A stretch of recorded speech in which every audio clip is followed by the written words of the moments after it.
on. Okay, thank you. On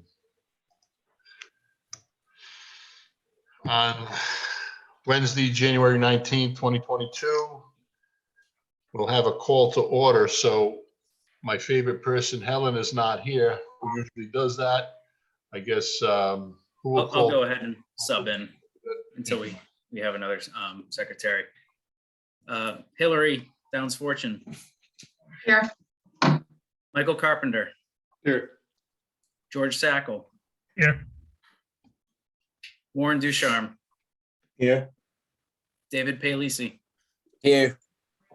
Anthony Renzi. Here. Is Kelly joining us? Yes, Kelly's here with me. Hi, Kelly. Ooh, And I do also have Gordon here with me as well. Oh, there you go.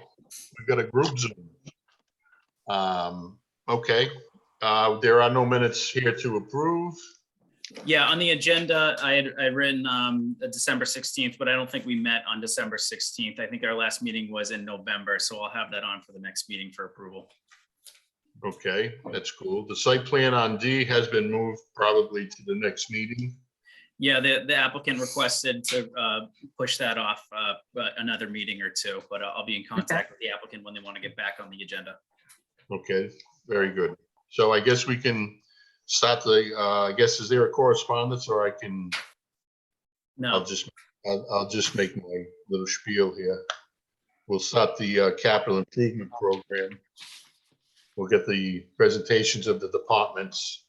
As I've been saying since the last, since I've been on the planning board from the beginning, I believe that this is not a planning board, a thing for the planning board to do. I don't believe that the planner should have to work on something like this so hard. I know Kelly has, but I don't think it's the job of the planner on the finances and dealing with this here. I believe we should have a finance committee, but we'll put that, we've had that on the agendas a couple of times and had to have it bumped. So that would be my recommendation later down the road. We can discuss it if we can, or just put it on a new agenda.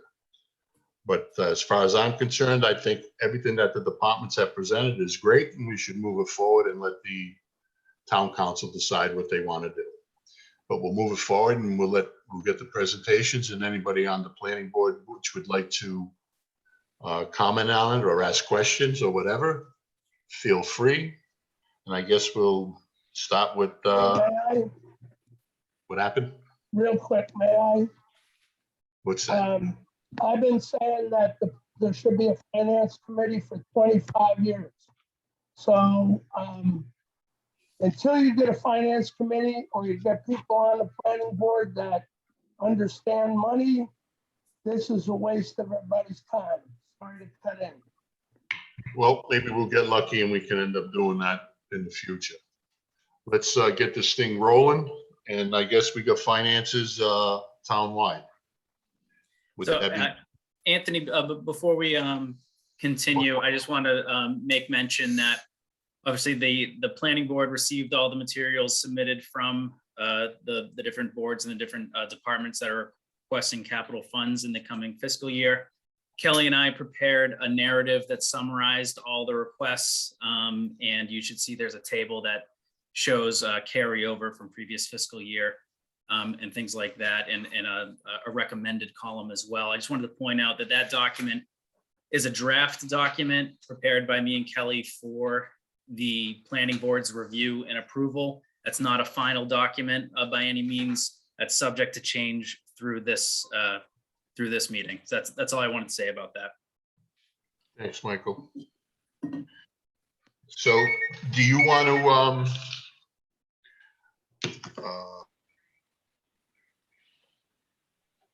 does Kelly want to do the finances townwide?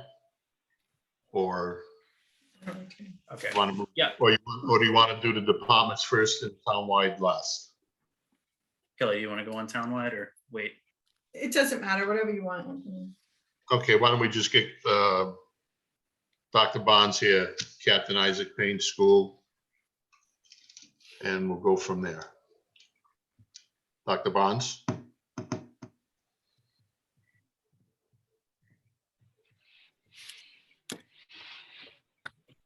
Hi, can you hear me? Yes. Okay. It's always helpful when you unmute. You would think 2 years into this, we would have this technology well positioned, but thank you all. So you have before you two capital projects requests. One is we had submitted for funding last year because we know we didn't have the funds to carry the cost in 1 year. Planning for a well, to move the well from the inside of the Captain Isaac Payne Elementary School in Forster, from the inside of the building to the outside with a full pump house. That cost is projected to be about $333,000.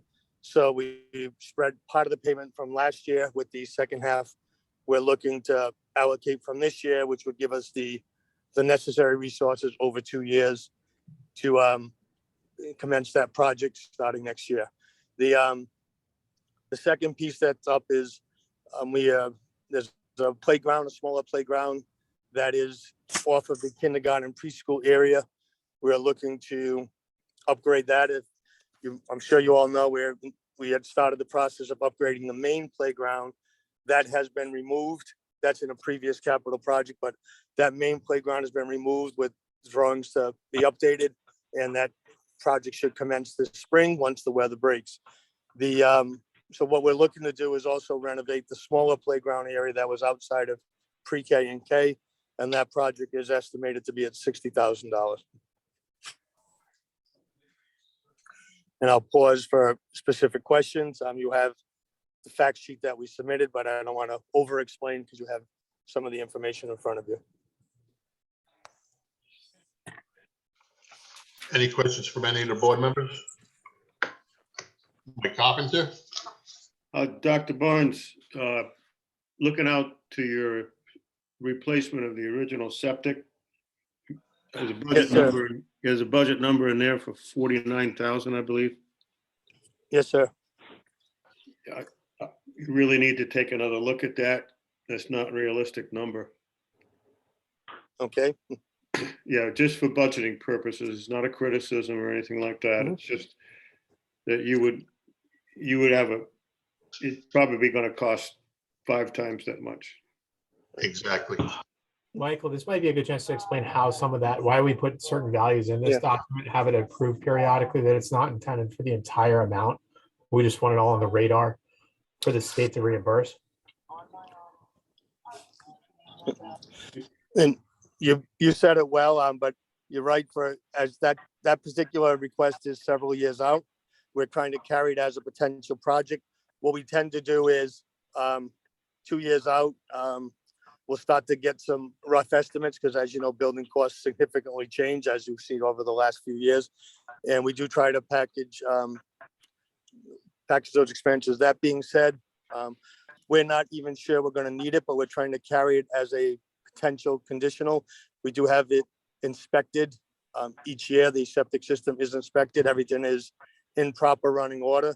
So while we're carrying that in the out years, we may continue to move that as we continue to evaluate the quality of the system. That being said, we can certainly look to carry a better budgetary number that even though it's several years out, it's also good for projection. So thank you for that. Yes, and the second item that you need to look at is, and it's not on your budget request worksheet, and you need to put it on there, is the replacement emergency generator, because your school is the emergency management assembly area, and that's how that generator was funded. But I believe that generator is over 10 years old. And that should be probably a 10-year amortization on that generator. Michael, that might be one that we circle back with John on. With too. John Oberka, correct. We do bring this up at our capital And project. just, again, this is just for planning, just to get it on there, have somebody give you some estimates, simply because that's a critical item for the school Of course, based on the role that you have to play in emergency management. of course. It's just worth noting, what we did last time when this came up is we do make sure that it's inspected. I think it's twice yearly and it's run like weekly as an emergency, operations to keep it vibrant. We'll circle back with John, make sure that if we have a current report as to what the status of it is. And I think that's fine. We can put it on the 5-year lookout, right, as a placeholder at the very least, so that if we have run into trouble with it, at least we're already approved for state reimbursement on it. Brendan, we discuss this every year. That Yeah. being emergency management place, there should be funds somewhere, FEMA, somebody, because that is a place for us to, as our emergency facility. And I want to be cautious. I know, like, putting on a different hat for a moment, I just ran into this issue for a different organization that I volunteer with. It's not, to my knowledge, technically, it's certainly not designed as an emergency shelter. Whether the community is designated as such is a little bit different. So I don't know how that affects any sort of grants, but that might be something for the planner to put on his radar, is to see where the designated and designed emergency shelter is in the town. If the school, certainly if there's an emergency and the school is safe and sound, it should be used, like any port in a storm. But I do think we need to be cautious about just characterizing it as such, because I don't think it certainly has been formally designed that way. I mean, I know it hasn't been that way. well, we'll look Just into it. wondering if there's a designation in the hazard mitigation plan. I'll look through that. Yeah, there's not signs all over, you don't drive around and say, oh, turn left here for the emergency shelter. And I believe that's for valid reason. It was never really designed and detailed as such. Okay, that's something I didn't know. That's makes sense, Brendan. Yeah.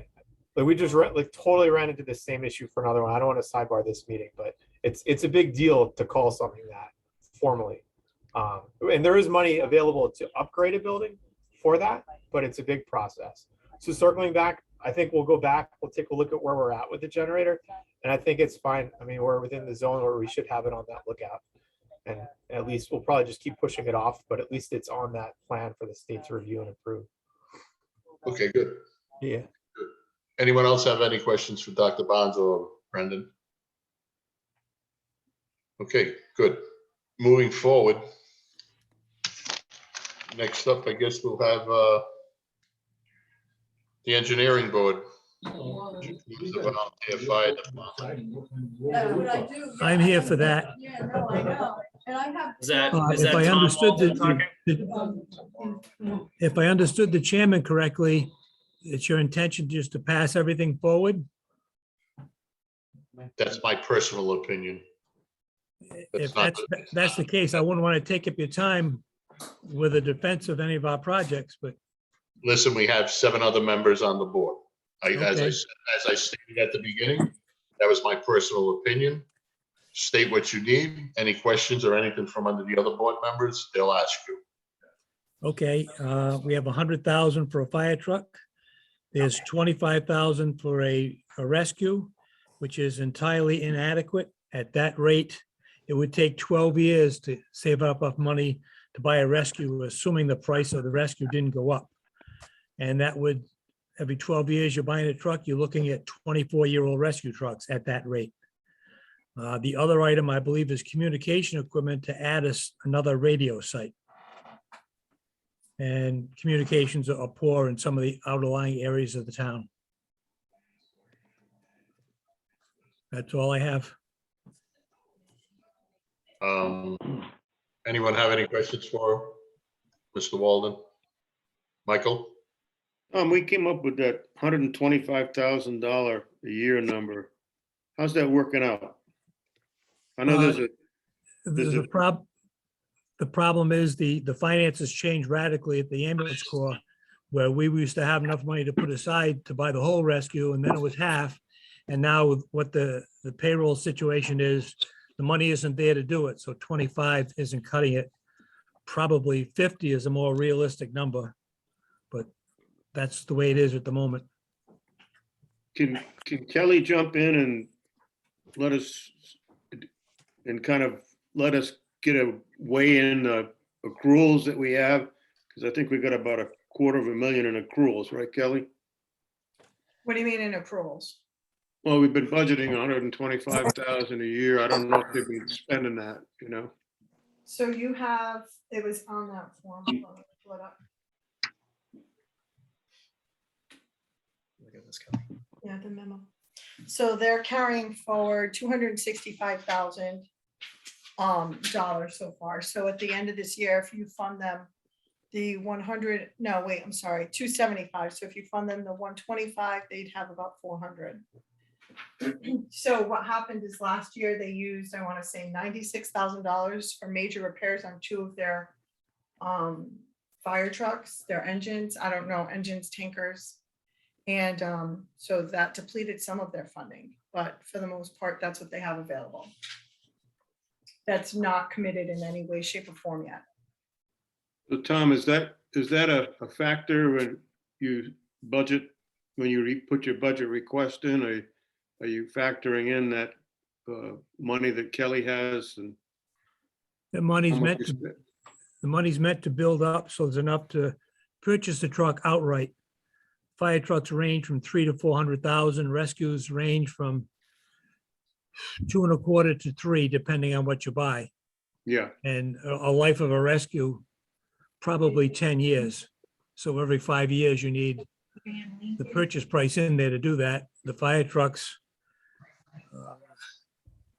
I think we have one that's 32 years old now, so that's kind of old. The others are newer, but they're all getting up there in age. And the other associated problem is, like everything else, they're computerized, and that stuff isn't built to last 20 or 30 years in a fire truck. Tom, your expertise and knowledge is critical for the planning board and the council. Should the planning board recommend to the council that we up that $125,000 a year allocation? The planning board, the engineering board puts it in to raise the 100,000 by 5,000 every year just for inflation. Yeah. And we recommended the ambulance set aside be 50 instead of 25. And that was submitted. So going back to Kelly, would it be realistic, Kelly, to recommend to the council that we increase the allocation from 125,000 a year to, let's say, 130,000 a year? Does that make sense, or is that a good?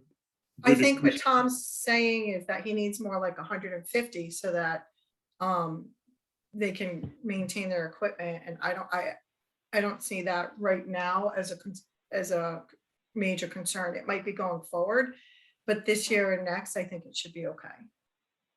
So And then we can evaluate as we go. But So I that- think could right put- now, we've been funding that fund with surplus. We had a good year last year and the year before, so anything over 10% goes into that fund. If the 25,000 is going to make a big difference for them, then I would increase it to the 150 instead of 125 this year. It's my recommendation So that's to move forward. good going forward with the summary. I guess we could put that in as a caveat and say that even though we have a fixed amount that seems to be working okay, that we really need to continue to look at that to be sure we have sufficient capital to at least meet the requirements for health and safety from fire and rescue. Would that sound like a logical recommendation? Or I don't know, I can't, I'm just gonna go quickly to the Mike, engineering recommendation. Perhaps we could add just a little footnote to that, or a little caveat to that, to say that we did discuss this and are monitoring how that carryover probably needs to be reinforced from time to time based on inflation and cost of equipment. That's what we Mike, I do would- here, because we're trying to make a recommendation to the council, so we don't want to run out of money, but we don't want to have carryovers, excessive carryovers either. So that would be Kelly's call. We put some effective language in there so the council can act on it? sure. And at the end, when you figure out what you want to do for DPW and the other departments, we only kind of had a basic idea for the other departments other than DPW. So once you determine what you want to do with that, then that will help me figure out what you have available and how much you're dipping into the fund balance of capital. And Okay. Mike, I think it'd be helpful before it goes to the town council to have some sort of inventory of vehicles that already exist, age and maybe even pictures, things like that. Something kind of like what you have submitted from the DPW. Tom, I can work with you on that. That going should be in forward. your files. We've done that a dozen times.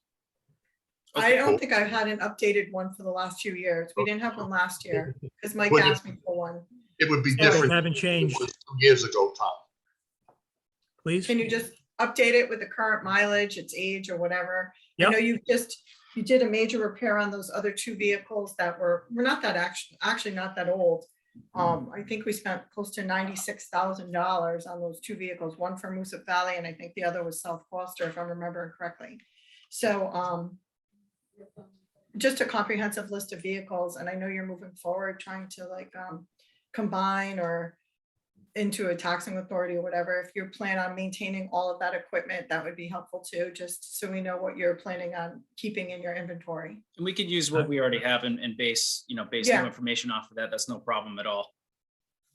Okay, Anthony, I will update that. Great, thank you. Anthony, may I?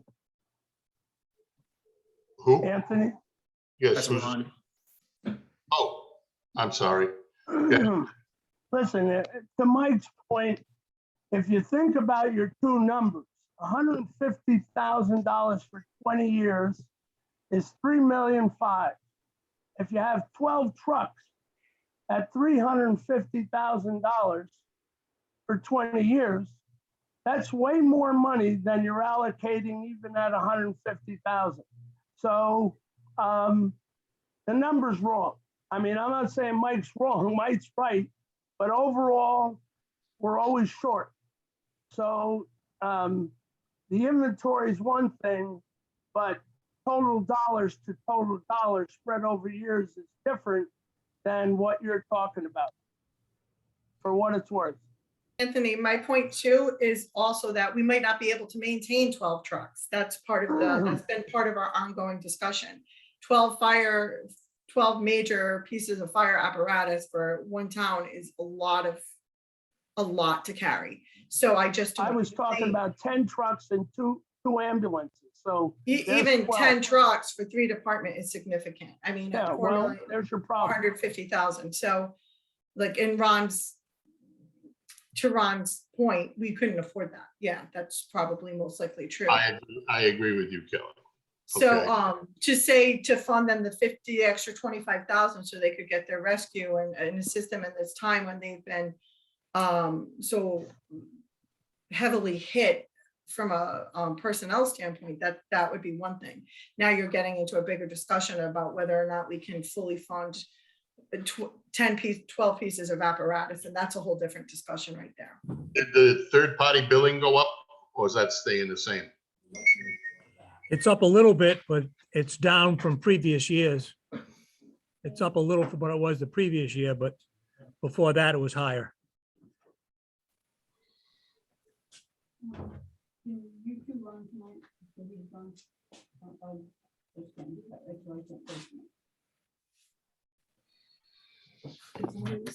Okay, so we're gonna have to work on the number, Kelly, and we're gonna have to peel this onion a little differently.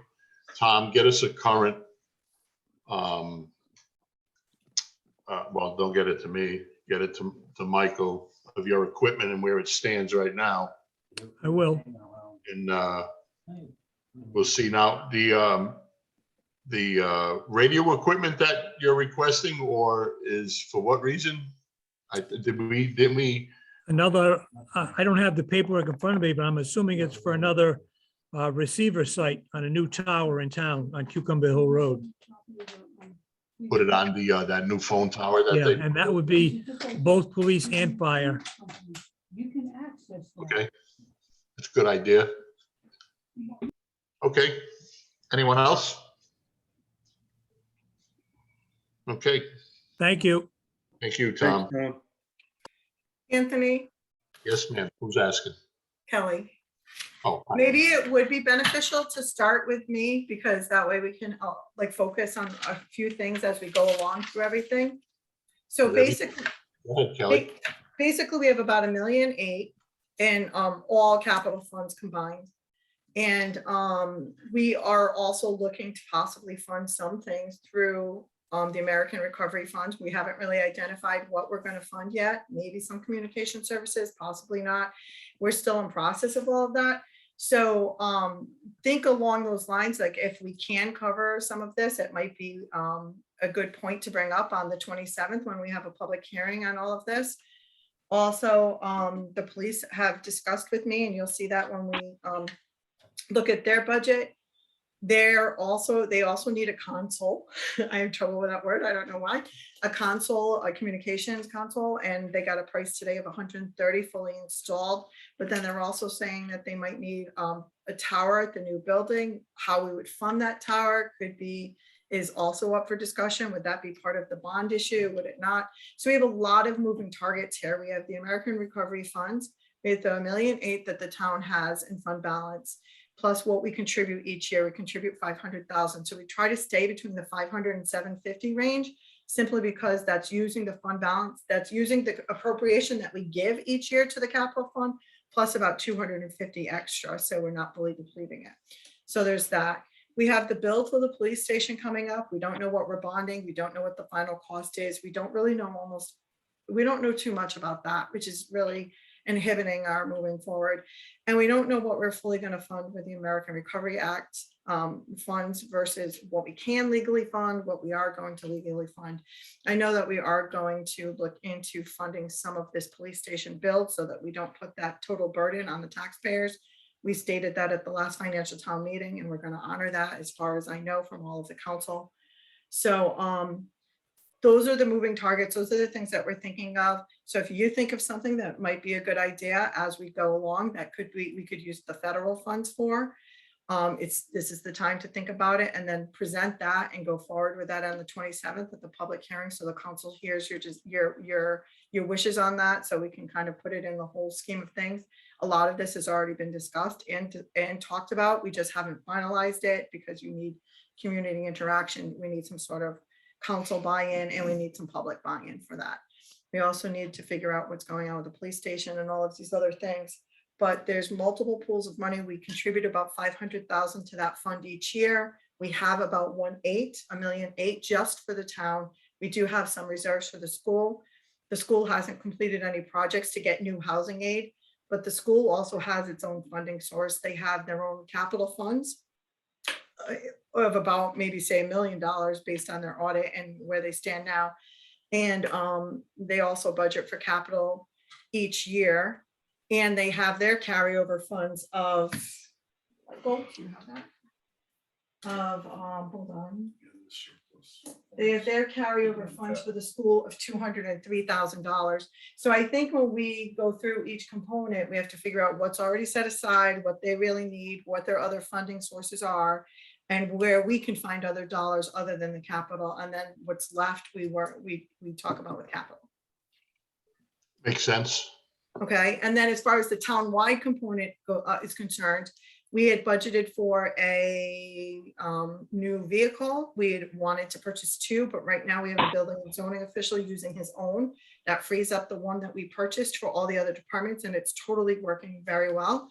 We're not going to budget this year for a new one. We're going to wait and evaluate how this is all working. And if he continues to use his own truck and it's all part of the council's plan, then we will continue to use only one new vehicle right now.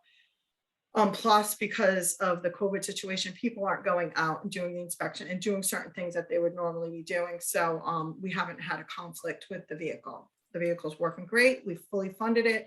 It did go over. We had planned on leasing it, but we got a lot model that was on its way out basically. So we got a good price on it. Gordon paid for the difference through DPW. It was a small difference of maybe 5,000. So we used the reserves. So that's fully funded and the car is great. It meets our needs. It's all-wheel drive. It's doing very well. And we budgeted no new funding going forward for now, correct? Correct. Good. Sound good? Denise, did you have your hand up? Denise DeFranco, did you have your hand up? You wanted to say something or no? That's good. Okay, I guess not. Can you hear me, Denise? Did you have your hand up? You wanted to say something? No? I think she was on the phone. That's what was going on. Oh, okay. Okay, good. Okay, Chief, you're up. Police Department. Yes, just to circle back onto some of the things Kelly said, we have spent $30,772 on our final lease payment for two previously purchased vehicles. We have currently ordered two other vehicles that are planned to arrive some point in this fiscal year. I've been in touch with MHQ, and as unfortunately, due to the way things are, the order, everything is pushed back on the within the auto industry, so we're waiting on that. We're currently in the process of planning funding for a third vehicle for fiscal year 22-23, and currently our fiscal year capital budget will go towards paying off the new vehicles that I just noted. Our current carryover for fiscal year 21-22 is $59,040. We have no new requests for any additional vehicles that have previously been identified in our previous capital plan. I have been touching back on what Kelly mentioned about the need for a new radio system. I have been in touch with Cybercom, Pat Rush, a new dispatch console, which we're going to need for the new building, is about $130,000. And as Kelly mentioned, a new tower is $400,000. I have looked into other options. One of them was a fiber optics plan, which is a lease. But according to Cybercom, that's going to, in the long run, cost us more money. We could build a new tower. Move a new tower, which that's not really feasible to move the tower from Foster Center over to where we're going to be. And odds are we're going to need a new tower. But again, we're still looking into other options, because I realize that $400,000 is an astronomical fee. But that's where we're at right now, sir. Chief, question for you. How bad do we need it? How long can we work with the tower that we have? Well, we can work with it as long as we're in our current location. When we move to, when that's going to be, to the new location, we're going to need a new tower. No doubt about We're not it. going to. No doubt about it, but I don't think we should put one where we are now and then 2 years down the road, we're in a new building and got to try to figure out what to do in the new building. Right, that's the thing. We don't want to, that's the thing, Anthony, is that, yeah, right now we're okay, but when construction is completed and we're in the new location, I would assume something a has to be done, tower's going to be in with the new building. I mean, why would you want to put a new pair of sneakers on a new pair of socks? I mean, come on. Said it. I lost you, Anthony. Say it again. I'm sorry. I said, I would assume a new building would require a new tower, and we'll have to put it in the budget somewhere along the line. There is no reason for us to put up a brand new building with an old tower or old anything. I mean, that's really, that's correct. And, and Anthony, communications is the one thing that we can't skimp on. You're 100% right. So I would think if you guys can hang on to where you are right now, hopefully we come up with something, because the longer we take to do this police station, the higher the interest rates may go, the more costs are going to go up, the more, as from the first time that somebody asked me about the building committee, I would bet you the building's already gone up $1.5 million more than it would have cost us 4 or 5 years ago. So the longer we take, the more it's going to cost us. So yes, I am on the committee. I don't know what the holdup is, but I mean, we need to fish or cut bait right now. Okay. I mean, everything is going through the roof. So that project is something else that needs to, we're stagnant right here now. We're stuck in the mud. But I'm with you, Chief. Correct. I think if we, when we put a new building up, we should look into the new tower, new communications, and get back into the, well, by the time we do, it'll probably be the 22nd century or something, or the 23rd, somewhere down the road. But anyway, I think that's what we need to do, Chief. I mean, hold the Yes, fort. sir. I agree. Okay. Mike, you have a question? Chief, in the contingency part of the planning, we have multiple cell towers around Foster. One of the things that should be looked into as part of this project for improved communications is renting space on those existing towers. In fact, if we look back at the history, and Mike Antonellis can help us with that, when these cell towers were approved, one of the conditions that the planning board placed on the owners was to provide space on those towers for first responders. So that may be an option, maybe not. Technology changes, as we all know so well, but certainly we. I'm open to anything. Obviously, it's going to help this town out. The information that I've relayed to you tonight is based on the conversation that Captain Domingos and I had this afternoon with Pat Rush over at Cybercom. But we're working on it, and if there is a more economically feasible way, we're open to it, sir.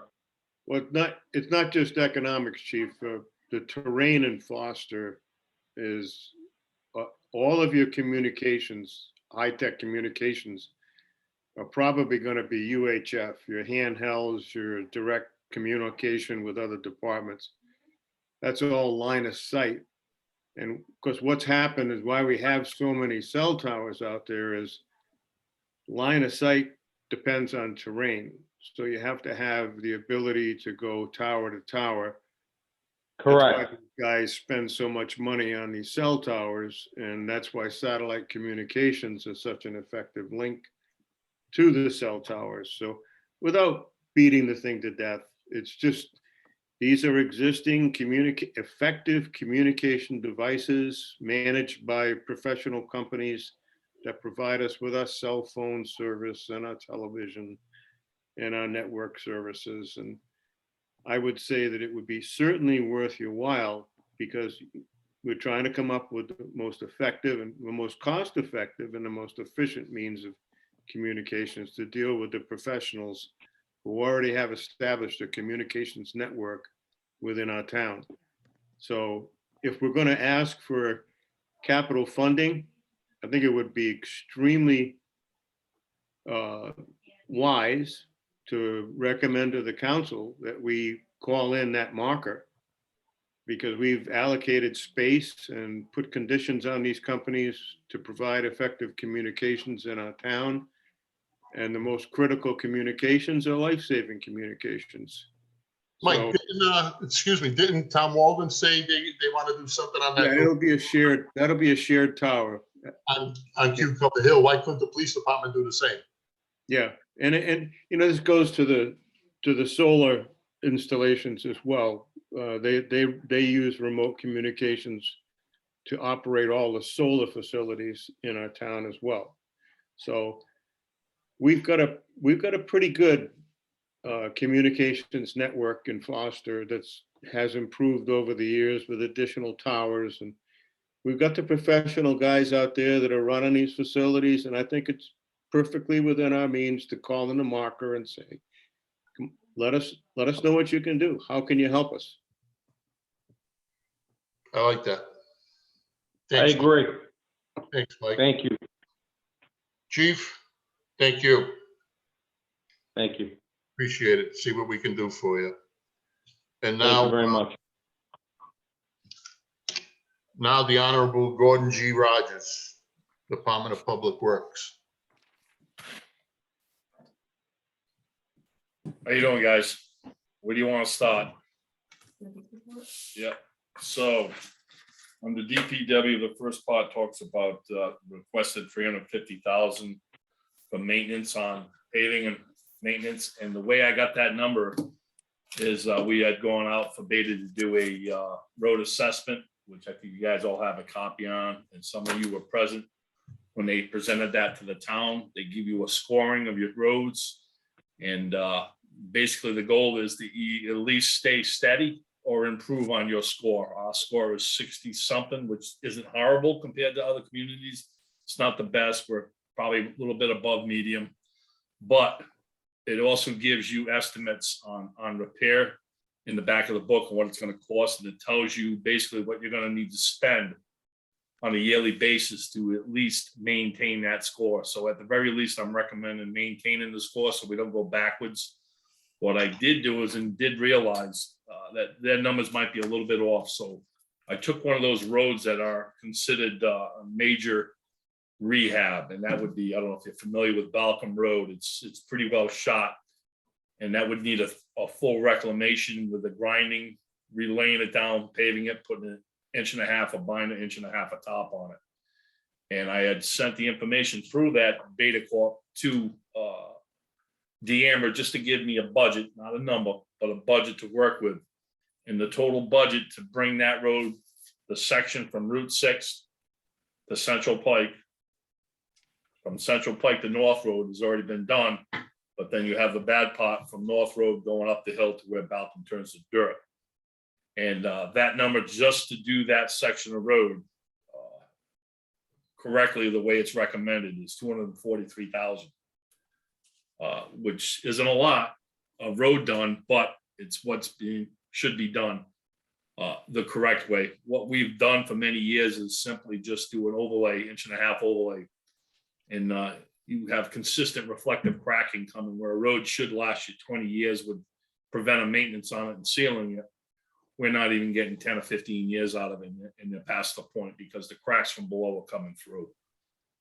So that's on the paving program. You can fund it as much as you want, but just, the information is out there where it isn't me coming to the table saying this is what we need and listening to me. It's from a study that we petitioned and moved forward. It's something the town, I think, should have done a long time ago, which wasn't available. So that's it on the paving. You want to ask questions on that before I move to the next? It's up to you. No? All right. So the next I'm requesting is $100,000 for the completion of the wash bay project. We're already in. So far to date, we've gone out. We went out to bid and we had it engineered. Actually, we used the MPA. We got an engineering firm to come in. And we sat down and we engineered what is expected and what's going to be put in from Casali Engineering. As you see right here, they give you a proposal and a job sheet, what the building's going to look like and how much it's going to cost. And at the end of the day, the total cost is around $239,000. We have already, that was about $7,500 to get that done. We've also found out when I got there that we were still on single phase on that garage with multiple additions put on. It was causing problems. It made absolutely no sense to move forward with another addition and not finally take the step to get the garage up to 3-phase capacity. So once that was done, it cost about $15,000 to have National Grid come, and you'll see the 3 canisters out by the fire. Actually, they moved them further down, and now we have 3-phase to the garage. And then we had the prep electrical work done with $7,500 to prep the boxes and ready to go on the addition. The foundation we can do in-house on the dig, and a little bit of word on the dig, but $100,000 with plus what we've got available should get me an enclosed building with a drain system set up where we can start washing equipment inside and build on it from there. So that's the nutshell on the request for the wash bay. Now we move to the Mill Road Bridge repair. It's urgent. The issue with that is, and we've learned a little bit from the Swamp Meadow Bridge, which is also needing to be replaced, which hopefully I believe the funding will be coming through the ARPA funds, where we're going to American Rescue Funds, because that is probably considered a tourism thing. There may be some leeway there, but I'm requesting $60,000 to replace the deck on Mill Road. The 2 bridges that have been downgraded on weights are Swamp Meadow Bridge, the covered bridge, and Mill Road. So we need to get those decks replaced. We need to stop working on it. The state will come in and replace both those decks on their dime, their cost, with us working in conjunction with them with a little bit of manpower. We just need to provide the engineering. And I was shocked to find out that average engineering runs from $55,000 to $75,000 on these bridges. So That's what we have on the Mill Road Bridge. Next is it's in because it's a lease purchase. You see $47,000. There's no way out of that. You can't say no. This is what happens when you go out to lease purchase. You've built it into the budget where you have no leeway to move.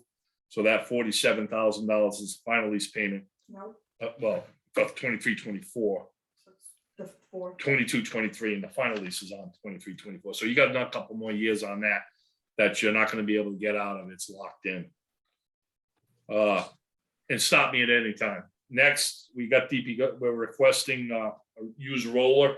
We've picked up a paving box. We didn't get a chance to use it this year. We had so many things going on. It rained a lot. But we're going to also use that paver when we do the wash bay. We're several wash bays. I mean, the paving machine, several wash bays that I went and looked at are actually asphalt inside. So, and we're also going to assist on shimming and repairing some bad sections of road. But a roller is needed. We could rent one, but it kind of takes manpower to go pick it up and get it. Talked to a few guys and looked at 30,000. I talked to Rich DeFusco. He picked up one. You can get a decent one for the town for around 30 grand. And then we're self-sustaining on patching certain areas of the town. I know we got a couple sections on Shippey Schoolhouse by the north-south trail that comes out that we can do in-house. There's a couple shots off of dirt roads. We can put some pavement in this because we have a lot of maintenance issues with cars speeding up and slowing down when the dirt meets the tar. So that's that on the roller. Next, we move up to DPW's requesting $80,000 for another 6-wheel truck to sand and plow. When I first got here, we had just received a delivery of a new Mack, and that's what that $47,000 is. It's for the 550, and I believe the Mack truck. I think that's the two vehicles. And then we had all the Peterbilts we have. We got 6 main routes, and we use 6 large trucks to do those routes. So we have an old fire truck. It's a 1990. It's the oldest. I'll start from the oldest and move forward. It's been in service for 2 winters now. We got it at 17,000 miles at it after 25 years of service with the town. Great condition. I'd have to say you can even ask the mechanic because it isn't computer driven. It's old school. It's really held up. It's not really a maintenance issue. There's a sander slider. We put a flatbed on it and sand it. We also use it in the summer because we kept the old fire tank on it and we use it to water. For example, we watered the trees that went in at the new ball field. We also use it to jet out some pipes in the summer. So that's one truck. We also have a one which was purchased used before I got here that Bob Law got. And then we have the Peterbilt. The Mack that I told you about, lease purchase, replaced one of the Peterbilts. And then we found one cabin chassis. We built our first in-house truck this year. We picked up a Mack for $101,000, cabin chassis on the lot. And as soon as we got it, the crisis with the chips and everything started hitting. The truck was held to me until we could get it into this fiscal year, which started July 1st. We had the truck delivered. We purchased 2 combination bodies. We had one of the old Pete's that the body was completely rotted out.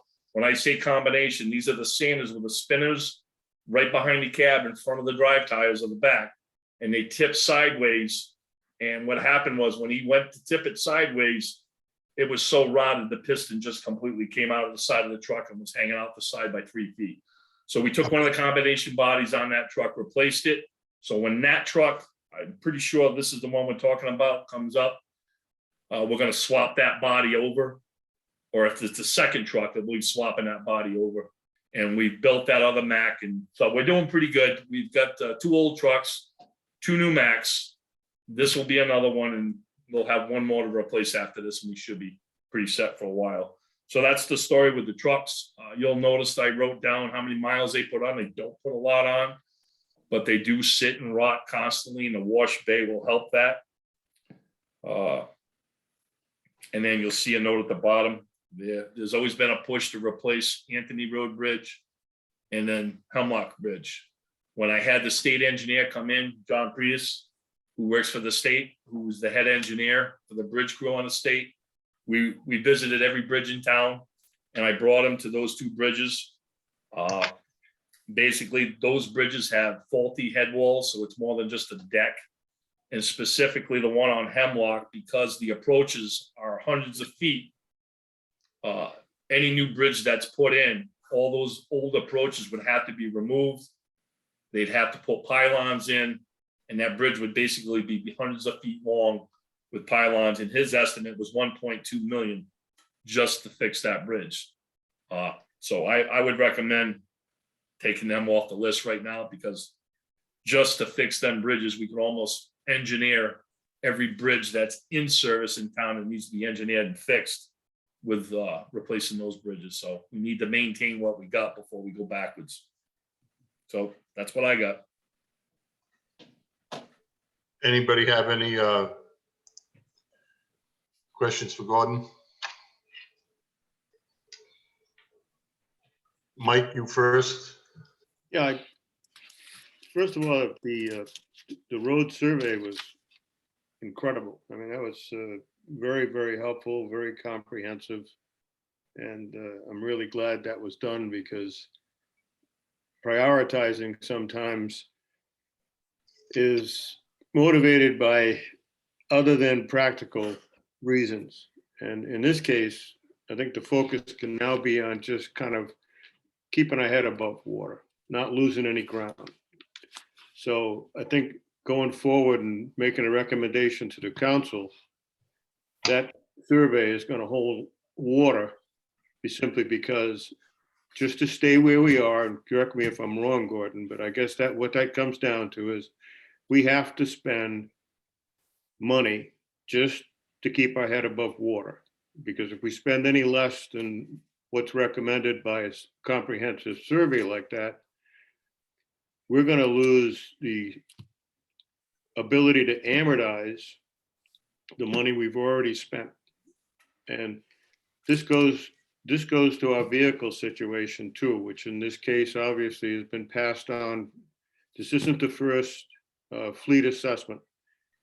The planning board pushed for a fleet assessment probably 5 or 6 years ago, just to try to figure out where we were. And I think when we go forward and make a recommendation to the council, because this is now, I'm only addressing this because I don't think the total dollar amount requested has been defined as yet. This was on the agenda. This was the point of the discussion, was to come up, what are we going to recommend that the council budget for DPW? And that's going to be based on the fact that a lot of these problems are inherited. We have, and I went through every single fleet assessment, and we have about 34 pieces of equipment. I'm not sure I have that nailed down, but this includes the chippers and the rakes and all the trailers and everything else. It's a lot of equipment.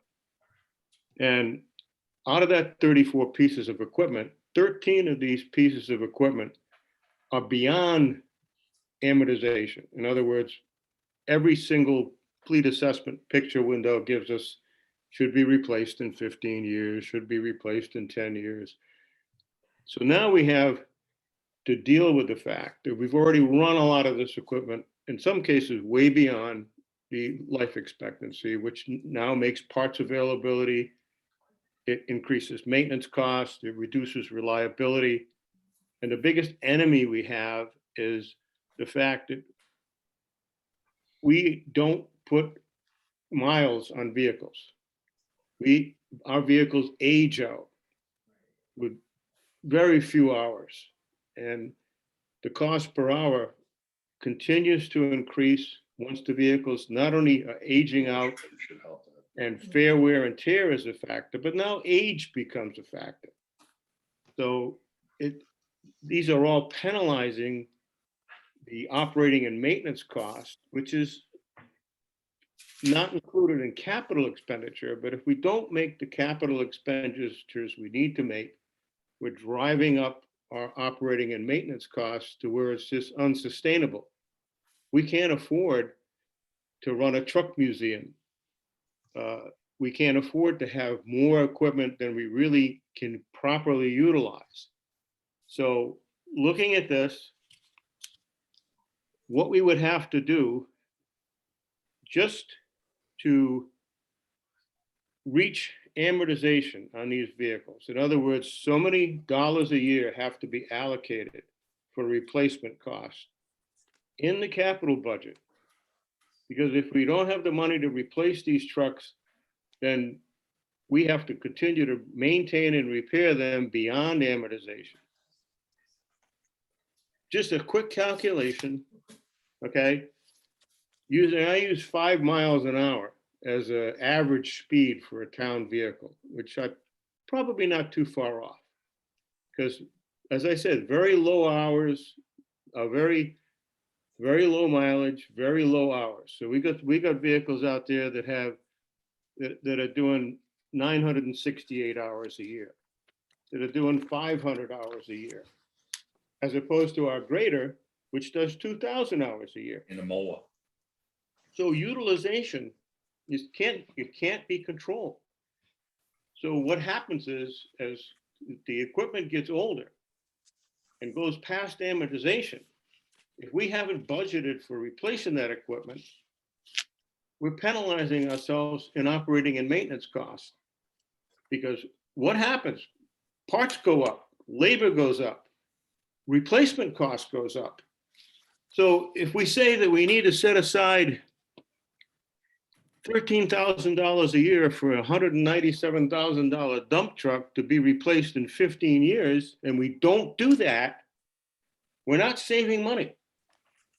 So I think we really need to make a point with the council this year that all of us going forward are doing the best we can to paint a good, clear, black and white picture of the liability that we're assuming or have assumed over the years. And you look around and you see the trucks rusted out because we haven't built a wash bay. And because they're too old, we're asking them to go 15, not 15 years, but 20 years, some of them 30 years. And then we're piling that cost into operation and maintenance. Companies can't do this. And they believe in amortization and they stick to it, because if they didn't, they couldn't get the financing they need and they couldn't stay profitable and pay the dividends to their shareholders. Mike, you're absolutely right. The only problem is if we were a company, we'd be out of business. We're not. Okay, so that's where just raise the taxes. Can I do this simply? Real quick, Ron, go ahead. Yeah, real quick, because I know nobody likes listening to me. I took some mattresses on the highway. To Mike's point, I'm going to do this in 1 minute, okay? Go down the highway garage and see 9 or 10 trucks, all right? You cannot maintain, you cannot replace 9 or 10 trucks the way we do it. I just did it, Kelly, Can you did keep it with the fire engines. You can't have 4 fire engines and 2 ambulances. You can't have 10 or 12 trucks not in use.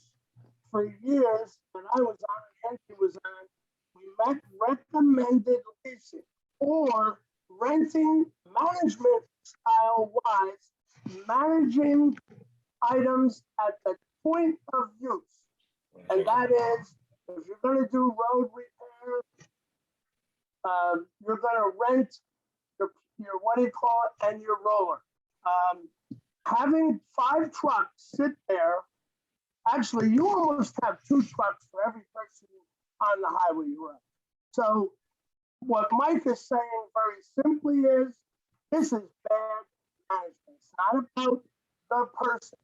It's about we do not manage. Actually, we don't look at what we need and manage to that point. All right. If you go to replace everything we own right now, that'll eat a full year's tax revenue. All right. So you can amortize it out. Mike says our biggest enemy is age and this and that. Our biggest enemy is inflation. Right. And so, not once again, it's people on the planning board who don't understand money, not having a council that doesn't understand money, and not having a finance committee, is just the wrong way to do business. Thank you very much. I appreciate that. Anthony, Michael, everybody. See you later. See you, Ron.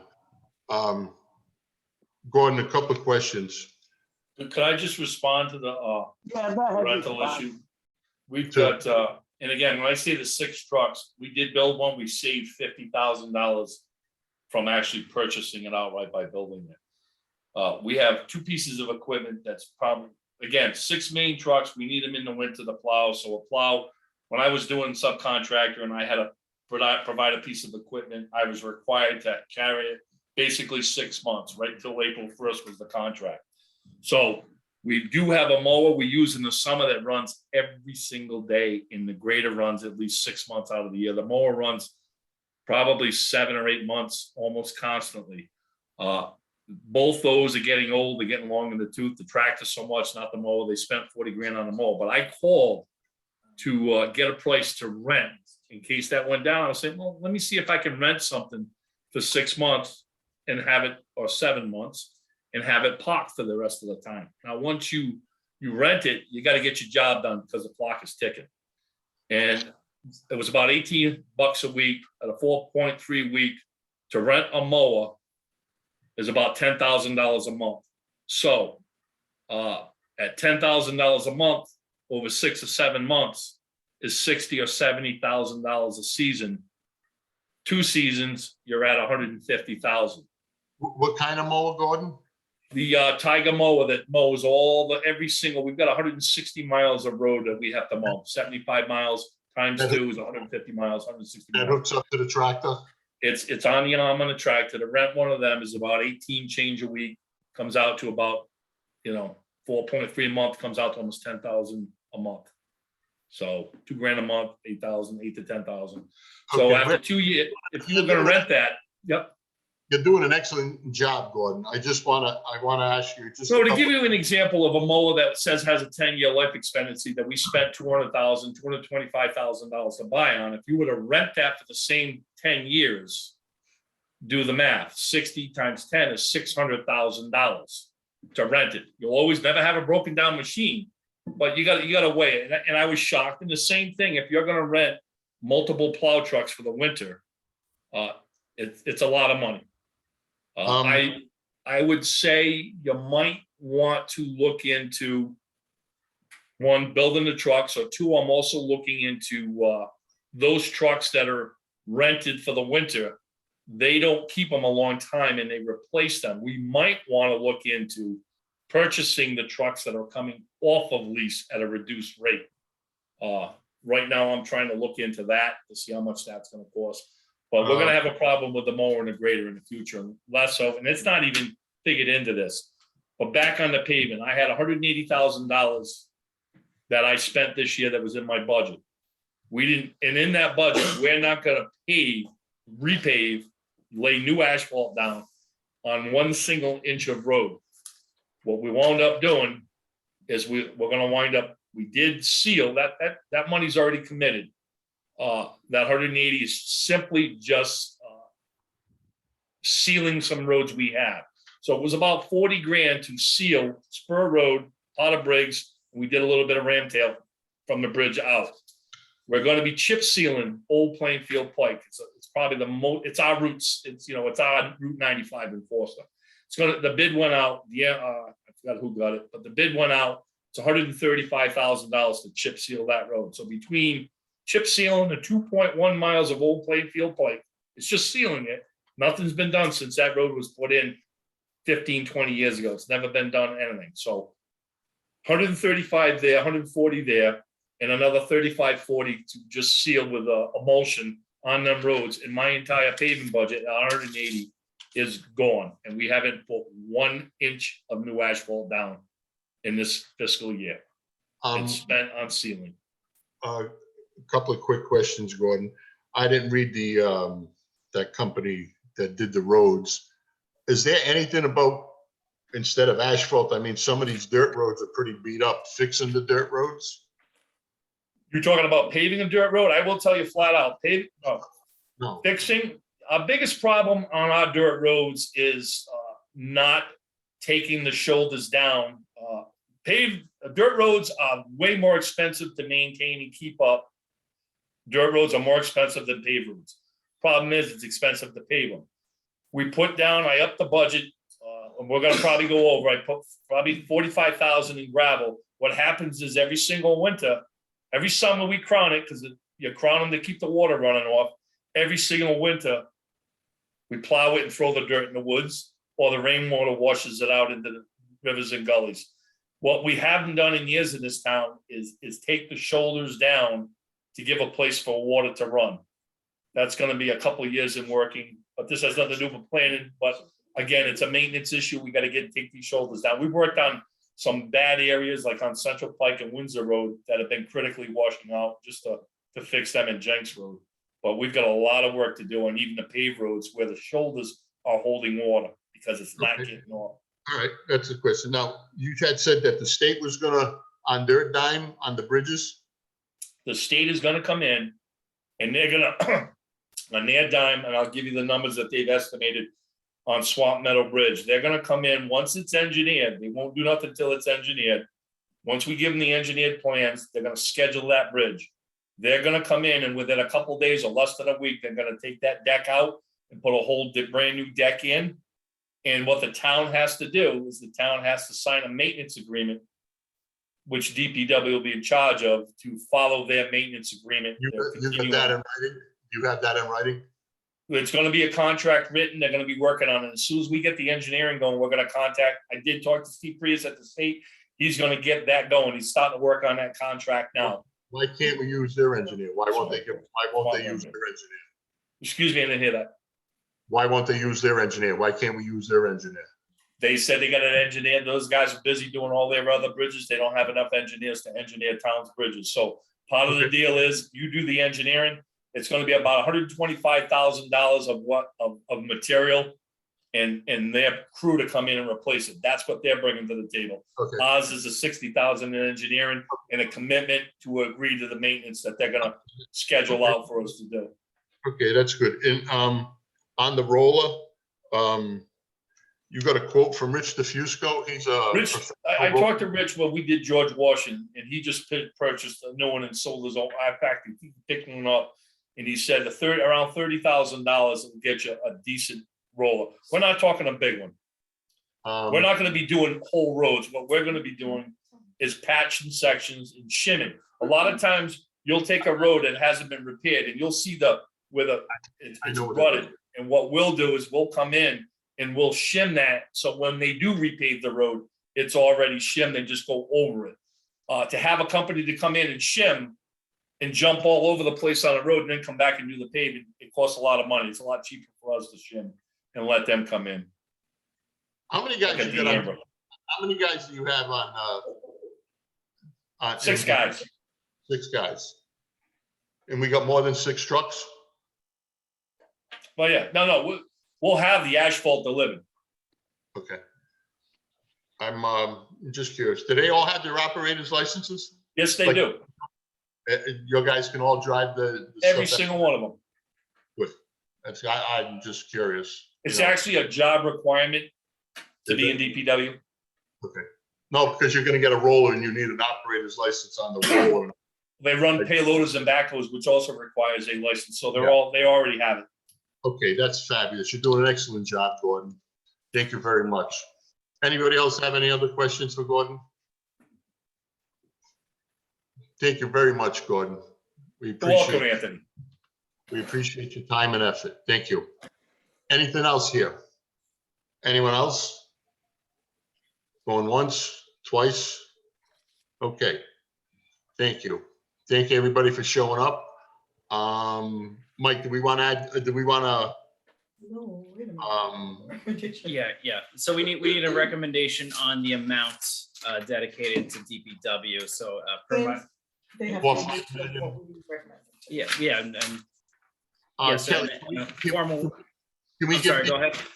Kelly, can we give DPW $4 or $5 million?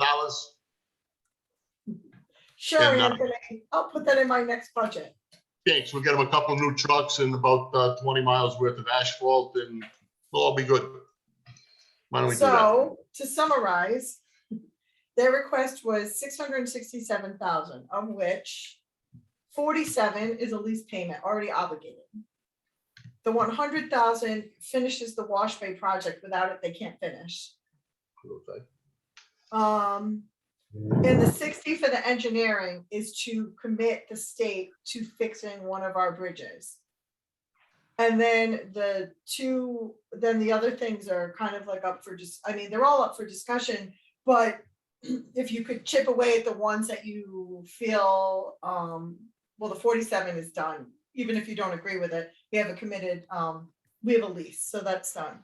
So if you could chip away at what you do want to do, I mean, I would actually start thinking if this is going to continue and we have a road plan, I would actually like to start budgeting for some of the paving that is not for new roads to come out of operations. Many communities do that because it's an operating expense, it's a maintenance of a road, not a new road. And then they budget in capital for new roads or new road improvements, etc. But the maintenance of the roads are generally in the operating budget. We haven't done that. It's been a political issue going back and forth. I've been here 13 years now. And at one point we had started to do it. The next year, somebody wanted to take it out to balance the budget. And so there's always some kind of concern that if we budget it in there, that the next council would come in and take it out of there and use that money to balance the budget, etc. But in all honesty, if we're going to start funding 150,000 or whatever for engineering, 350,000 each year for paving, I mean, you're really looking at, that's pretty much what we contribute to the capital plan every year.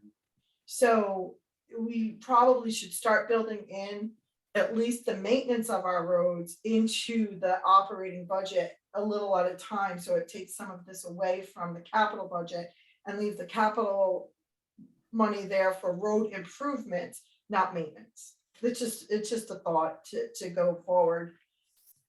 But it's really that's kind of a political issue and they're going to have to decide that at a higher level. Thank you, Kelly. Anybody have a question for Kelly? Well, I'm sorry. Sorry, Mike. Go I'm ahead. just wondering how, like, was it readily apparent? I looked through the beta report, but is there a way that you can determine which portion of this $350,000 is actually maintenance and which is improvement? I thought Gordon said that the 350 was for the maintenance of the roads. He wasn't adding new roads. He wasn't widening any roads. He wasn't changing any roads from gravel into paved asphalt. He wasn't usually capital projects would be like you go in and you widen a road or you create a road where one doesn't exist, or you and then in that case you would include it in like a capital, possibly a bond. Some people do paving bonds, but it's generally for road improvements. But if we're going to budget $300,000 of strict asphalt and crack sealing, I mean, that's basically just maintenance of your road. So what happens if we just deny that portion or don't put that in our recommendation? Politically. I can guarantee you we cannot absorb $350,000 into our operating budget in this year. I don't think I need Denise to confirm that. But I mean, we can only go up in our budget so much. But I do recommend that we start moving some of this over to operating budget so that it's part of our maintenance program instead of an improvement program, so to speak. Can I add a little bit on that, on the paving issue? There, and I hate to use this word because it might trigger some people. There are some roads in here that I'll call low hanging fruit that they. The trigger is mine, but yes, go ahead. There are, if I don't get to 350 this year, what I will do is I'll concentrate on the low hanging fruit, which is minimal spending that helps our scoring. But at a certain point, once you're done with those, you're gonna start going backwards. I could have got a lot more rehabilitation sealing done this year, but it's usually not as much as I explained to you, almost 180,000, specifically because of the road that we're talking about is Old Plainfield Pike. It is a very wide road. It's 2 miles, but it's what we call a collector road. We could have simply driven down that and put emulsion down and some sand and sealed it. But because it's highly traveled, that one basically dictated a different type of chip seal. So we're going with a higher end of sealing. It's a rubber chip seal that not only seals the road, but it's almost like paving it. It'll give you a 10-year wearing life additional to sealing it. So that was something that had to have been done. I didn't want to chink on that road because of the nature of the road. So I went with the most type of expensive sealing. But again, it gives you a 10-year wearing surface on it. So it's almost like cheap paving over it and sealing it. So that's not the norm on the sealing. If we could build up, I mean, we could drop it back a little bit from that, but I wanted to put that number out there because that's what the paving program said you need to do. I've got a little bit of leeway, but at a certain point, that leeway disappears when the low-hanging fruit is no longer there to grab. I don't know if that helps you out a little bit with your decision. So if you didn't fund that full 350,000 this year, and maybe like some of these projects, like the roller, it's a one-time purchase for years to come, basically. The 100,000 for the wash bay, that's not going to exist next year. The engineering, are you going to be looking to engineer something next year as well? Well, it depends on the Another outcome of the bridge. Yeah, well, We may be able to get the tourist one on that and transfer that money. okay. So, so that's gonna determine that. We have another lease payment, 1 more year of that. So that 47 is constant or continual. And so next year, minimally speaking, you free up 130 of this, and that seems more reasonable. Because now you're at the 500,000 range versus 667. I mean, 67 plus, do we have $900,000 to put into capital this year, which would be 500 of what we're going to pay and 400 from fund balance in capital? I would say possibly, but the point is, until you have a bid for the police station, I'm not comfortable with that, because you might be funding some of what's needed for the police station out of capital. And until you have a bid, I don't know that. Same thing with the towers, and the fire companies need a tower. I don't know if we can modify something that already exists. The police station needs a tower, and the 2 towers I just asked, those areas are not similar. So you're talking about 2 different communication sites. I mean, we have to kind of go out to bid on the police station. We have to get a price on that. We haven't even discussed the rec site, the rec field. Oh, right, yeah. And that's hopefully another one-time fee. that We we gotta can- bring up the cell towers. There is a possibility. I talked to Mike about it. I know it's $400,000 for the police station. If it's going at 6 and 94, you might want to, right up the hill, halfway up the hill is a cell tower. There may be space available there versus spending 400,000 on a tower and maintaining it and doing it. Somebody might want to look into, Anthony, you're on the board, the cell tower just west of Payne Road, which is literally right above the police station. New police station site. You got one across from Balcom Road. There may be space up there that I know which one you're talking about. you might want to look into, maybe instead of spending 400 building one and maintaining it, see if there's space up there, because they maintain it. Well, if the other thing too, and we'll move on, if the fire department needs one and the police department needs one, why can't we have one that they both use? Well, the areas that they were talking about are across town from each other. So that was one problem right there. All right. I But mean, yeah, and I agree, that would be ideal, but the areas they were referring to weren't even close.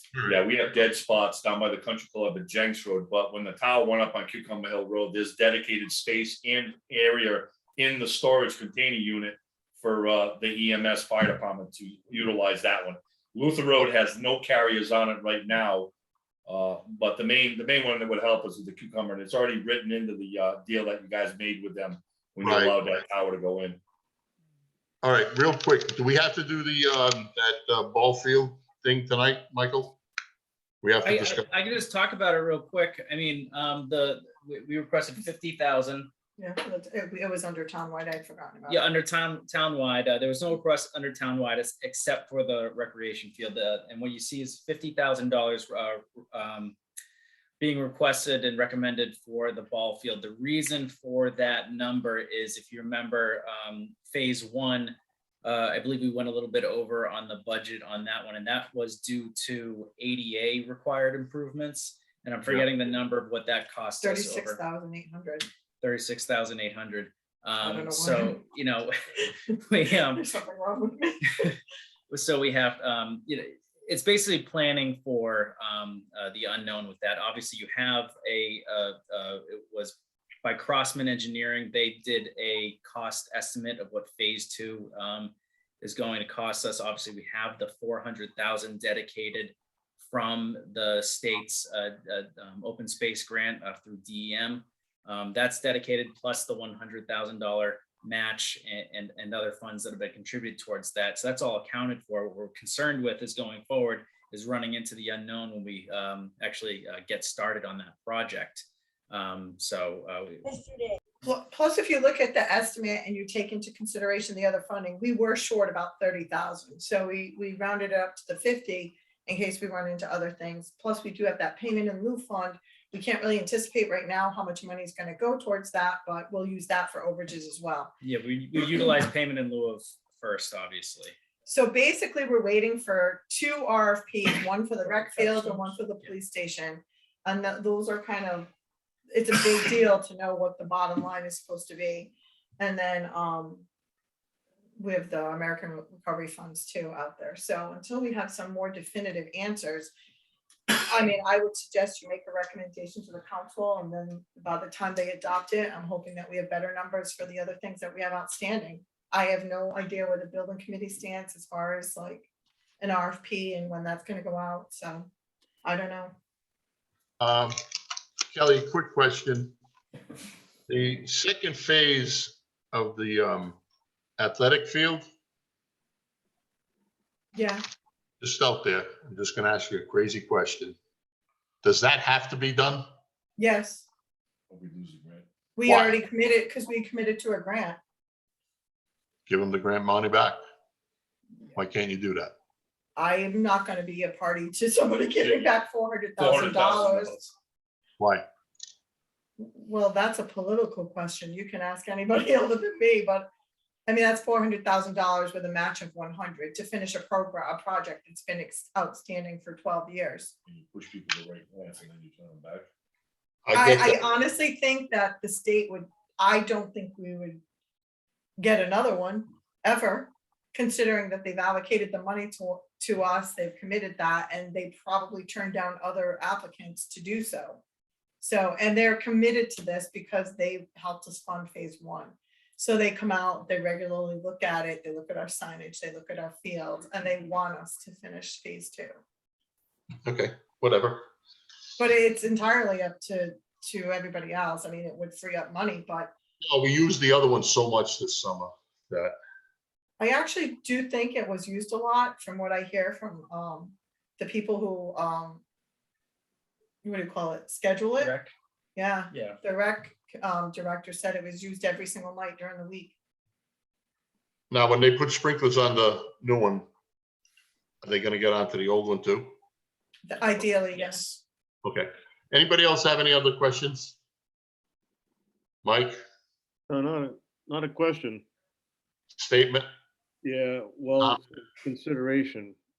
You know, the bridges that we might decide not to fund or put off for 10 years. And I guess that would be the Anthony Road Bridge and what's the other one there? They wanna- Hemlock. Hemlock Bridge, right?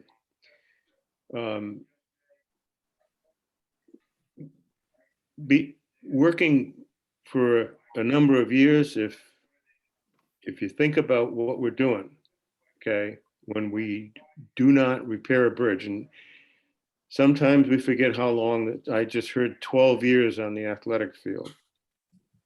Kids are graduated from high school and married and gone. that never had a chance to use it.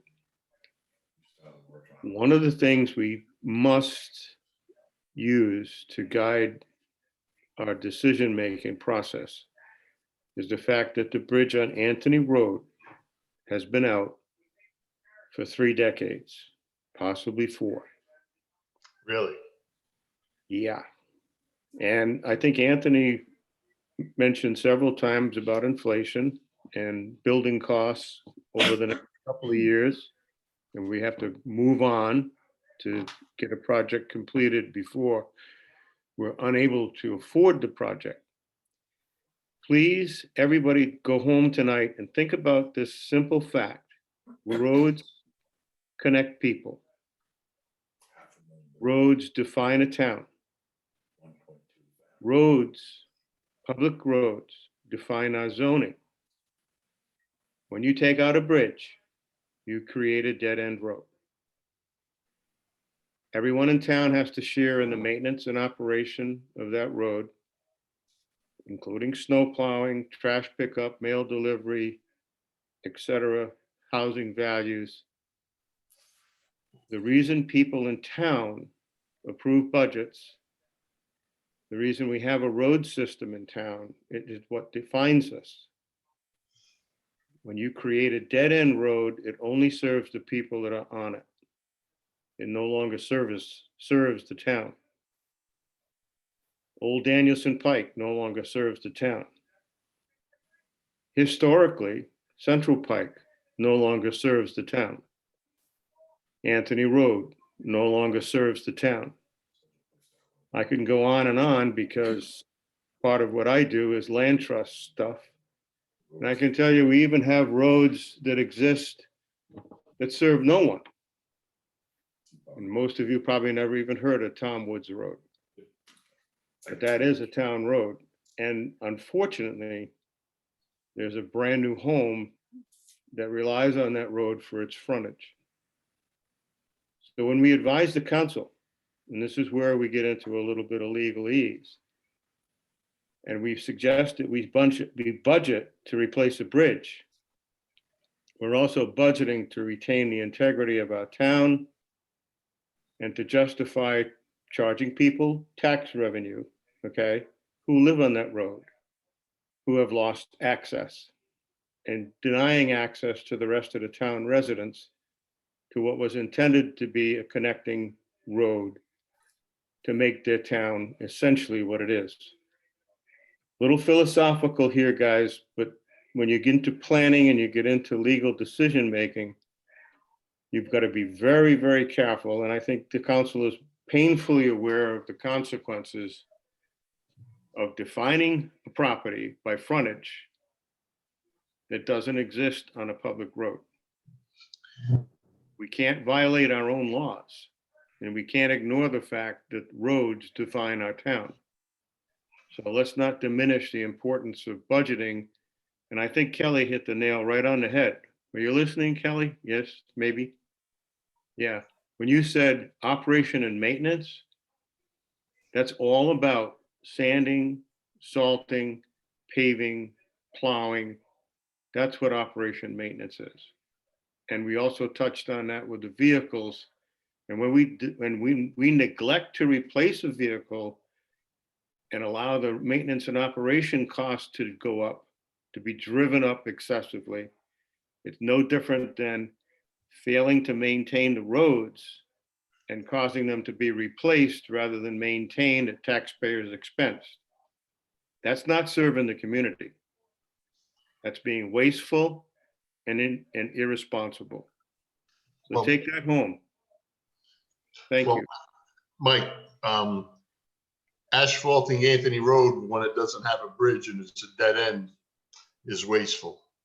Yes, Okay, so we asphalted Anthony Road for whatever money we had versus asphalting another road that needed it more than 6 houses. Okay, so now I know, it's kind of like you said, wasteful thinking, no plan. But now it looks like we're moving in the right direction, but you're absolutely right.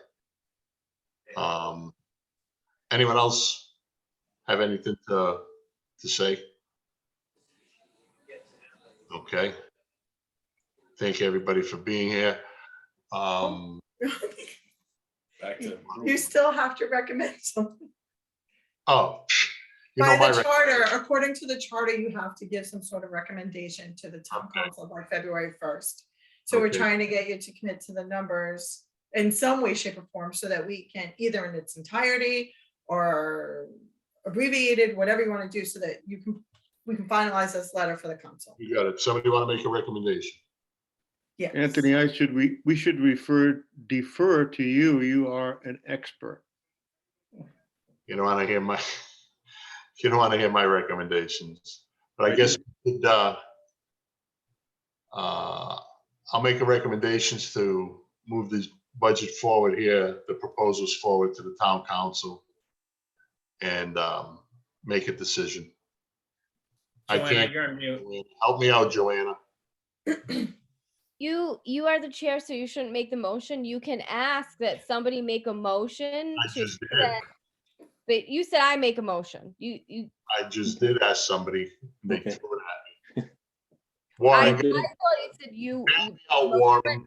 Do you remember just the one change that you were gonna do the 150, not the 125?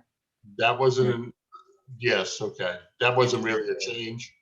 That was a recommendation to Kelly. Kelly was going to see if that number can work, correct, Kelly? Okay, everything else is pretty much the same and pretty much agreed upon. So if somebody can make a motion on the budget, Warren, which you're a professional Yeah. budget motion Yeah. maker. So The only question I would have is at the, on taking the planning draft, RE 22-23 CIP recommendations, we would move the recommended portion with adding 25,000 to the engineering board to increase that number to 150. And to move, what would be the number for the public works? Requested versus recommended. Right, and that- Kelly, what were we doing there? We wanted you to know, we wanted you to decide on each item, like if you, because there were so many items involved versus like the total, if there was something you didn't like, if there's something you did like, if you wanted to move it in its entirety. The Well- entirety is the 667. And then, and that includes, and we did the math while we were doing it. So the new total would be 901,500, or if you wanted to like address or decrease any one of those issues, we would add that to the recommendation. So in the letter, we would change, they requested this, the planning board is moving forward this, and then we would reflect that in the total as well. was well, one of the things that you mentioned was, I mean, if the vehicles and the wash bay and all that stuff sounds like, it's essential equipment, but is there a way to sort of parse out from the road paving thing what portion might actually be improvements and what portion truly qualifies as maintenance? Well, I think the trouble we're in there is that it's a capital request and not a budgetary request. Right. So we either move the entire item. Or a lesser item, like Gordon even said when he was discussing it, correct me if I'm wrong, that he put it out there, the 350, because that's what was recommended. But he himself has said that he could get, We need to he build, could go yeah, far we need to build up. with from less already- dollars at first until they reach a certain point, so. Yeah, because I remember hearing the 350 number, and was that the Yes. number we'd be looking at versus the 667? No, the 667 includes the 350. Includes the so- 350. Includes the So if you were to 350. reduce that, say by 100,000, then it would be 567. 567. Right, Right. and All right. all of this can be discussed at the council level when we go to adopt the budget as a whole, including the capital portion of it. Because if we could start trying to build up the operating budget a little at a time to put in some of this maintenance, that would be good. And then you can use the capital for real Okay. improvements going forward. So, But that's a process. That's not gonna be something that could happen over time, like all in 1 year. That's more like a 5-year plan with council approval. And as I said, that can get political because it only takes one council to come in and say, move that to capital. I want to balance the Right. budget with this and not have an increase. That's all it takes. okay, So, so thinking in that vein, by adding 25,000 to the engineering board and moving 567 over to recommended for the public works, that would subtotal at 826, if I did the math right? so it'd be 9015, hold on. 234.5 plus Oh, we have 25 that? plus 567 is 826. Oh, then there's an actual calculator here. Wait, what are you doing with the 667, I'm Warren? moving it over, I'm And keeping it converting the intact? request to 567. So you're dropping 100,000? Right. Okay, Plus 234.5 plus 25. 25 plus 567. So it would be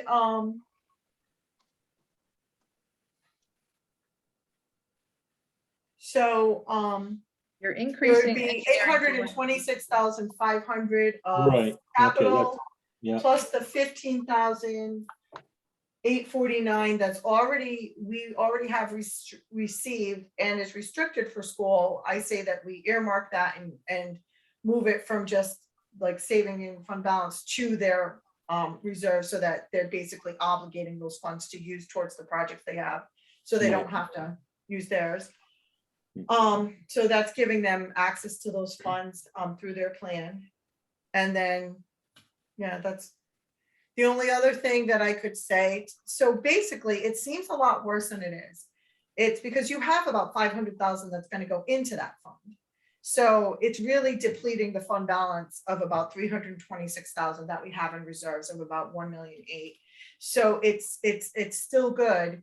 And then we can figure out where we stand with the recreation field, where we stand with the police department, because if that budget comes over 3 million and our bond can only be 3 million, we'd have to fund the difference. Also, if for some reason our plan falls through on the debt and we cannot use that money for debt until Providence Water falls off, we would most likely use capital funds. So we wouldn't want to dig too far into the fund balance capital because you don't know what's happening in the next 6 months.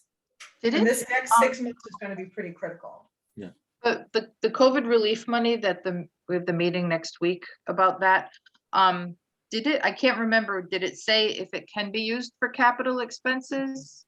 I know it said it can't be used for maintenance, right? It can't be used for maintenance, it can't be used for, it can't be used for bonding, it can't be used for, it can be used for infrastructure, it can be used for sewer and water, none of which we have. We might be able to use some for a communications portion of it, the system that they might need instead of building it up into the bond. But if the RFP comes in at less than that, it comes in to say 275, 2,750,000, then we would purchase some of that communications with the bond. We need to know, there's just so much outstanding right now that it's difficult to say. So we're going to do the best we can to make sure all of this is completed and purchased once some of these balls start dropping and we figure out what we have and where the funding is. So, and yeah. I mean, to get the money, free the money from the American Relief Funds to use for debt, it's basically we're using it for public safety, freeing up our operating funds from public safety to then put that in fund balance and then use that for debt. So it's a lot of moving targets and it's a lot of discussion and approvals that we have left to get. George, go ahead. So if we have, I think you said we can use the funding for infrastructure. Sewer And water. Yeah, it's not Not roads. very limited. Sewer and no, actually, they're very specific. not roads. Town Not of roads. Coventry Not using roads. it for sewer. So there's a lot of unknowns here, so we're being asked to make a Well, recommendation. that's not an About all unknown, the like information. no roads, No, no I'm talking about all bridges. the other stuff you said. Yes, yes. So, I wish we had already had the RFPs in place and we knew what the estimated costs are. You could probably add 10% to that, assume that was real, and then we'd say, okay, this is what we have left. We can't do it.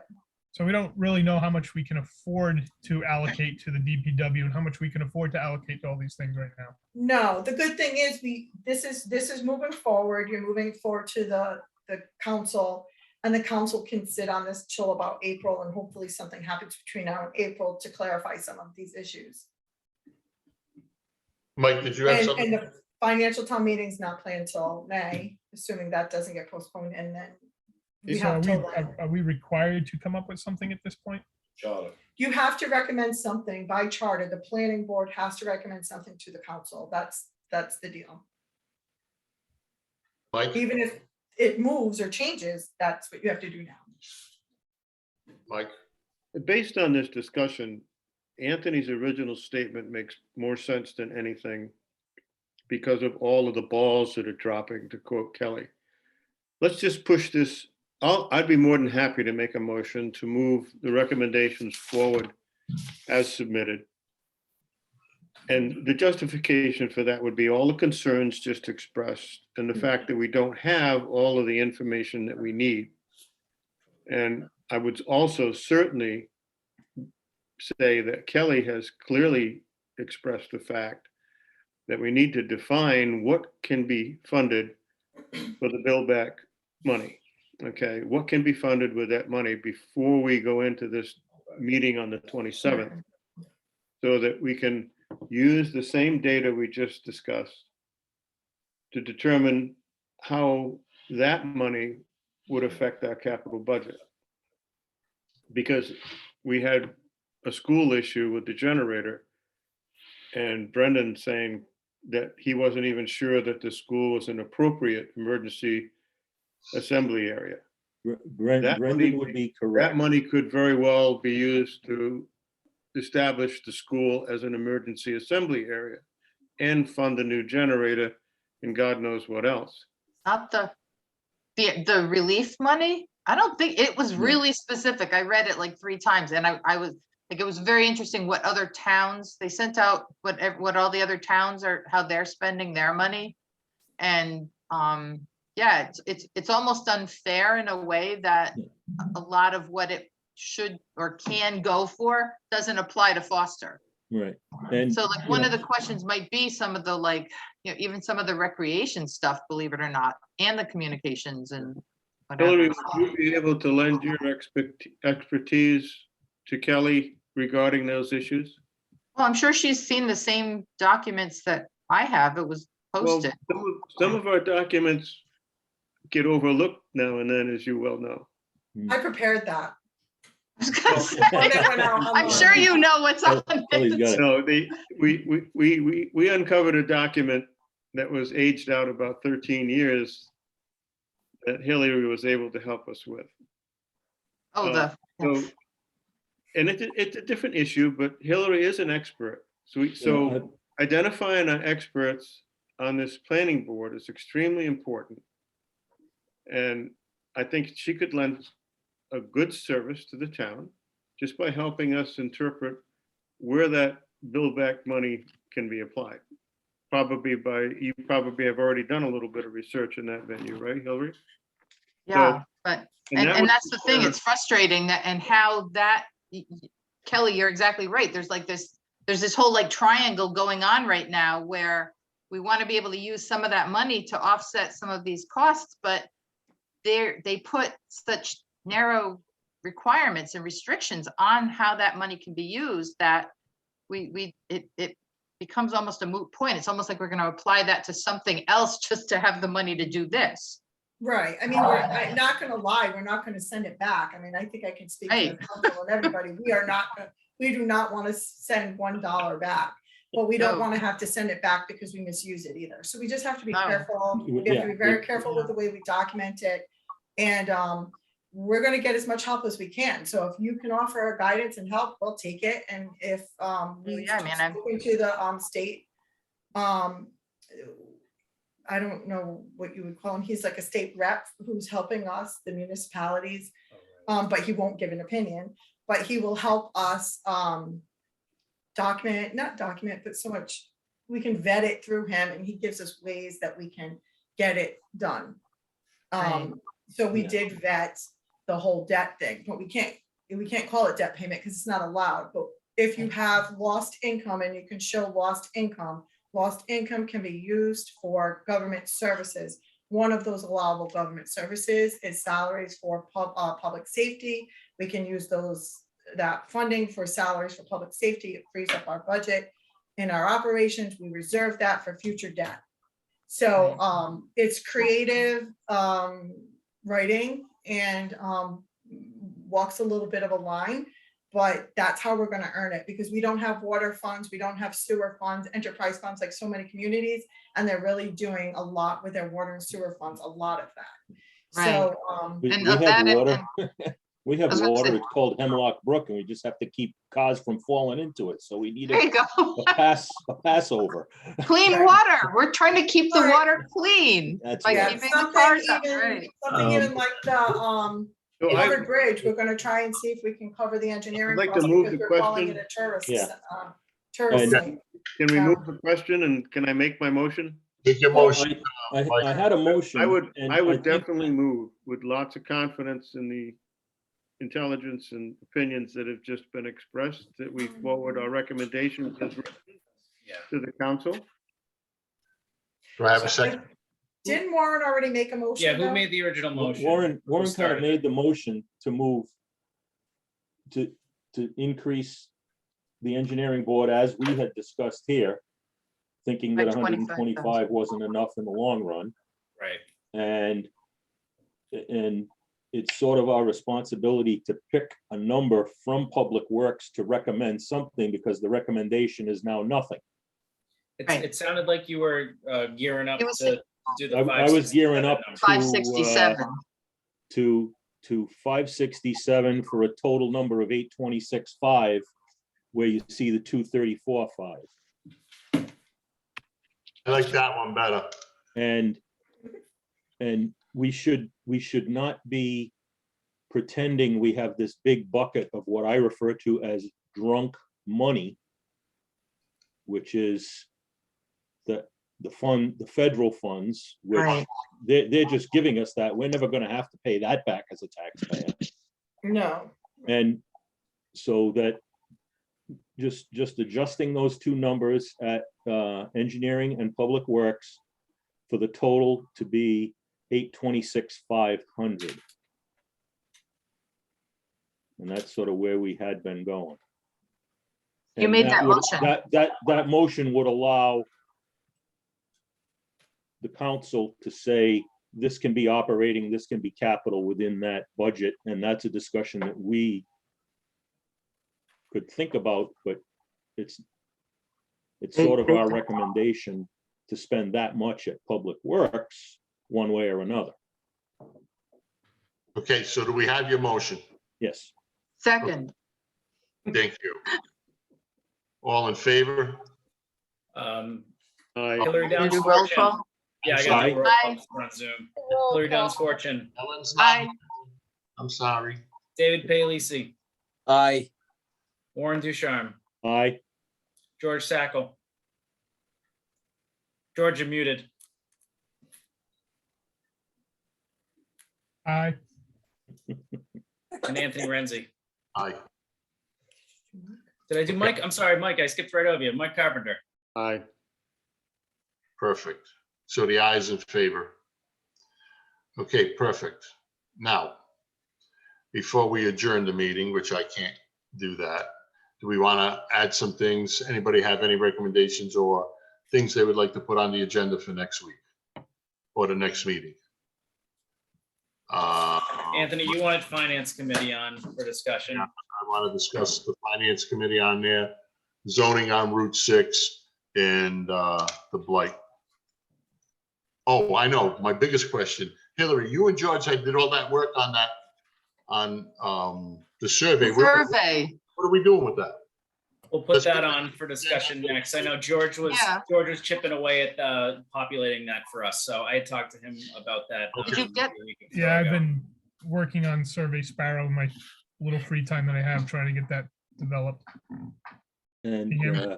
I just didn't want you to think that like we're dropping the ball on it. I mean, I wanna like, yeah, let's do No, that. it's entirely on my plate, Anthony. It's nobody else's fault. I just, Oh, no problem. As long as, Take it away at a little bit at a time here.